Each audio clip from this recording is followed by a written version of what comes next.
Hello friends, welcome back to my channel. ಈ ದಿನ ನಾವು 6ನೇ ತರಗತಿಯ ಭಾಗ 2 ವಿಷಯ ಸಮಾಜ ವಿಜ್ಞಾನ ಪರಿಷ್ಕೃತ 2024 ಈ ವಿಷಯಕ್ಕೆ ಸಂಬಂಧಿಸಿದ ಪೌರನೀತಿ ವಿಭಾಗದಲ್ಲಿ ಅಧ್ಯಾಯ 17 ಪ್ರಜಾಪ್ರಭುತ್ವ. ಈ ಪಾಠಕ್ಕೆ ಸಂಬಂಧಿಸಿದ ಪ್ರಶ್ನೋತ್ತರಗಳನ್ನು ನೋಡೋಣ. ಅದರೊಳಗಡೆ ಮೊದಲನೇದಾಗಿ ಬರುತ್ತೆ, ಖಾಲಿ ಬಿಟ್ಟ ಸ್ಥಳಗಳನ್ನು ಸೂಕ್ತ ಪದದಿಂದ ಭರ್ತಿ ಮಾಡಿ. ಅದರೊಳಗಡೆ ಮೊದಲನೇ ಪ್ರಶ್ನೆ ಬಂದು, ಎಲ್ಲ ಅಧಿಕಾರ ಒಬ್ಬರ ಬಳಿ ಇದ್ದರೆ ಅದು ಡ್ಯಾಶ್ ಪ್ರಭುತ್ವ, ರಾಜಪ್ರಭುತ್ವ. ಎರಡನೇದಾಗಿ, ಮತದಾನ ಮಾಡಲು 18 ವರ್ಷ ವಯಸ್ಸಾಗಿರಬೇಕು. ಮೂರನೇದಕ್ಕೆ ಉತ್ತರ, ಮತ ಚಲಾಯಿಸುವ ಸ್ಥಳವನ್ನು ಮತಗಟ್ಟೆ ಎನ್ನುವರು. ಕೆಳಗಿನ ಪ್ರಶ್ನೆಗಳಿಗೆ ಉತ್ತರವನ್ನು ಬರೆಯಿರಿ ಇದೆ. ಸೊ ಬನ್ನಿ ನೋಡೋಣ. ಪ್ರಜಾಪ್ರಭುತ್ವ. ಪ್ರಜಾಪ್ರಭುತ್ವ ಎಂದರೇನು? ಉತ್ತರ ಬಂದ್ಬಿಟ್ಟು, ಪ್ರಜೆಗಳು ತಮ್ಮ ಪ್ರತಿನಿಧಿಗಳನ್ನು ಚುನಾವಣೆಯ ಮೂಲಕ ಆಯ್ಕೆ ಮಾಡಿ ಅವರಿಂದ ನಡೆಸಲಾಗುವ ರಾಜಕೀಯ ವ್ಯವಸ್ಥೆಯನ್ನು ಪ್ರಜಾಪ್ರಭುತ್ವ ಎನ್ನುವರು. ಓಕೆ, ನೆಕ್ಸ್ಟ್ ಪ್ರಶ್ನೆ ಬಂದು, ಪ್ರಜಾಪ್ರಭುತ್ವದ ಮಹತ್ವವೇನು? ಪ್ರಜಾಪ್ರಭುತ್ವದ ಮಹತ್ವವೇನು? ನಾನು ಆದಷ್ಟು ಪಾಯಿಂಟ್ ವೈಸ್ ಆಗಿ ಬರೆದಿದ್ದೀನಿ ಫ್ರೆಂಡ್ಸ್, ಯಾಕಂದರೆ ನಿಮಗೆ ಈಸಿ ಆಗಿರಲಿ ಅಂತ ಹೇಳಿಬಿಟ್ಟು. ಸೊ ಬನ್ನಿ ನೋಡೋಣ. ಆಡಳಿತವು ಪ್ರಜೆಗಳು ಆಯ್ಕೆ ಮಾಡಿದ ಪ್ರತಿನಿಧಿಗಳದ್ದೇ ಆಗಿರುತ್ತದೆ. ಎಲ್ಲರ ಸಮಾನತೆಗೆ ಇಲ್ಲಿ ಅವಕಾಶವಿದೆ. ಮೂರನೇ ಪಾಯಿಂಟ್, ಕ್ರಮಬದ್ಧವಾಗಿ ಚುನಾವಣೆಗಳು ನಡೆದು ಜನಪ್ರತಿನಿಧಿಗಳು ಕಾರ್ಯನಿರ್ವಹಿಸುತ್ತಾರೆ. ನಾಲ್ಕನೇದಾಗಿ, ವಿಷಯಗಳ ಬಗ್ಗೆ ಚರ್ಚೆ ನಡೆದು ಜನಪರ ನಿರ್ಧಾರಗಳನ್ನು ಕೈಗೊಳ್ಳಲಾಗುವುದು. ಐದನೇದಾಗಿ, ಪ್ರಜಾಪ್ರಭುತ್ವದಲ್ಲಿ ಜನರು ವಿವೇಕದಿಂದ ನಿರ್ಧಾರಗಳನ್ನು ತೆಗೆದುಕೊಳ್ಳುವ ಅವಶ್ಯಕತೆ ಇದೆ. ನೆಕ್ಸ್ಟ್ ಪ್ರಶ್ನೆ ಬಂದು, ಪ್ರಜಾಪ್ರಭುತ್ವದ ಸವಾಲುಗಳು ಯಾವುವು? ಉತ್ತರ, ಮತಗಳಿಸಲು ಕೆಲವೊಮ್ಮೆ ಹಣದ ಆಮಿಷ ಮತ್ತು ಬಾಹುಬಲಗಳನ್ನು ಬಳಸಲಾಗುತ್ತದೆ. ಎರಡನೇದಾಗಿ, ಚುನಾವಣೆಯಲ್ಲಿ ಜಾತಿ, ಮತ, ಭಾಷೆಗಳು ಪ್ರಭಾವ ಬೀರುತ್ತವೆ. ಮೂರನೇದಾಗಿ, ಚುನಾಯಿತ ಪ್ರತಿನಿಧಿಗಳು ತಮ್ಮ ಸ್ವಾರ್ಥಕ್ಕಾಗಿ ಪಕ್ಷವನ್ನು ತೊರೆದು ಇನ್ನೊಂದು ಪಕ್ಷವನ್ನು ಸೇರುತ್ತಾರೆ. ಇಂಥ ಪಕ್ಷಾಂತರದಿಂದ ಸರ್ಕಾರವು ಅಸ್ಥಿರಗೊಳ್ಳುತ್ತದೆ.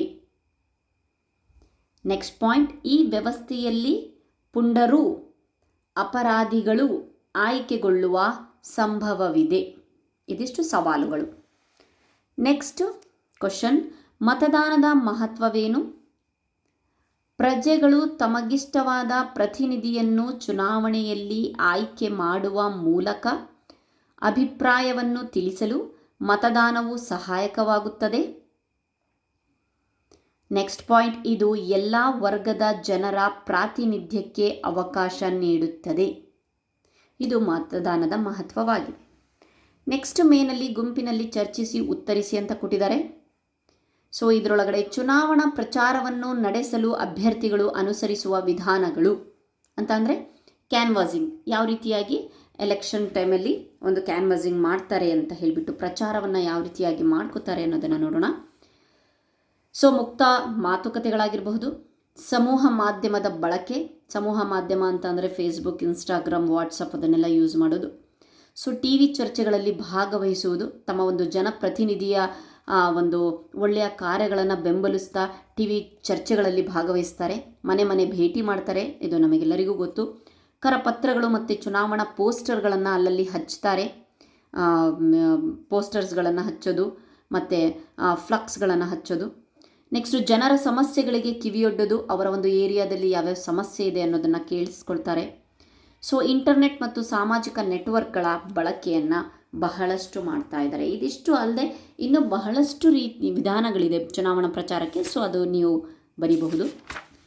ಸೊ ನೆಕ್ಸ್ಟು, ಪ್ರಜಾಪ್ರಭುತ್ವದ ಯಶಸ್ವಿಯಲ್ಲಿ ನಮ್ಮ ಪಾತ್ರ ಅಂದರೆ ನಮ್ಮೆಲ್ಲರ ಪಾತ್ರ, ಅದು ಇದು ಸ್ವಂತಿಕೆಯಲ್ಲಿ ಬರಿಬೋದು. ಆದಷ್ಟು ನಾನು ಕೆಲವೊಂದು ಪಾಯಿಂಟ್ಸ್ ಬರೆದಿದ್ದೀನಿ, ನಿಮಗೆ ಯೂಸ್ಫುಲ್ ಆಗುತ್ತೆ ಅಂದ್ಕೊಂಡಿದ್ದೀನಿ. ಪ್ರಜಾಪ್ರಭುತ್ವದಲ್ಲಿ ನಮ್ಮ ಪಾತ್ರ, ಒಂದನೇದಾಗಿ ಉತ್ತಮ ನಾಯಕನಿಗೆ ಮತ ನೀಡುವುದು, ಇತರರ ಅಭಿಪ್ರಾಯಗಳನ್ನು ಗೌರವಿಸುವುದು, ನಿಯಮಗಳು ಮತ್ತು ಕಾನೂನುಗಳನ್ನು ಅನುಸರಿಸುವುದು, ಚರ್ಚೆಗಳಲ್ಲಿ ಭಾಗವಹಿಸುವುದು, ಮಾಹಿತಿಯನ್ನು ಪಡೆದುಕೊಳ್ಳುವುದು, ವೈವಿಧ್ಯತೆಯನ್ನು ಗೌರವಿಸುವುದು, ಜವಾಬ್ದಾರಿಯುತ ನಾಗರಿಕರಾಗಿರಿ, ಪ್ರಜಾಪ್ರಭುತ್ವದ ಬಗ್ಗೆ ತಿಳಿಯಬೇಕು.